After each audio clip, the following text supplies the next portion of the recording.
Howdy Neighbors, David here, and I'm finally back, yay! Yeah, yes, I have had strep throat for the last few weeks and haven't been able to make my and if I'm not going to be able to do that, why would I even make these videos? Am I right? Am I right? I'm right. So I've been doing some shorts, and thank you to the 15 new subscribers that I've gotten just from doing the shorts. You guys are awesome. Thanks for sticking around. Welcome. This is the set of Boondock Stallions. I am your host, David, and now we are going to get started on some Doctor Who theories. But before we get started, go ahead and give this video a like and subscribe to the channel so I can keep pumping out more of these bad boys for you guys to argue with me about here in the comments or on Facebook.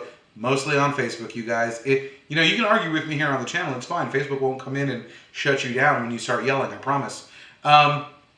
So today we're going to talk about River Song, aka Melody Pond, portrayed by Alex Kingston on the popular British TV series Doctor Who.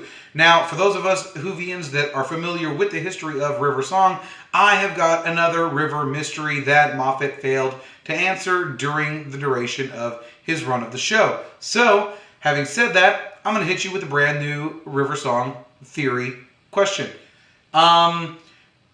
Okay, you know what? Scratch that. Let's go with a little bit of history of what we know. We know that she was conceived aboard the TARDIS during Amy and Rory's honeymoon. We know that her and Amy were kidnapped by the Silence and replaced by the living plastic so that she could be taken to Louisiana and raised by Madame Kavarian and a few others to program her to be an assassin to kill the Doctor when she grew up. We know that Amy and the Doctor found her at said orphanage in 1969 while they were in America for the space shuttle mission.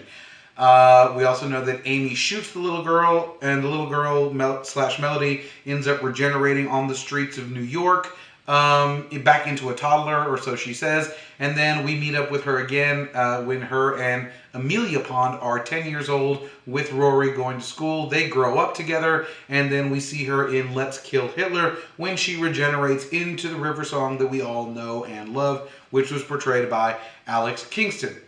Correct?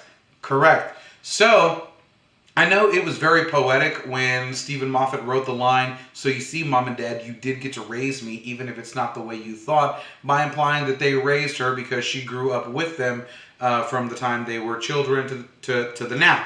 And so, here's the bigger question.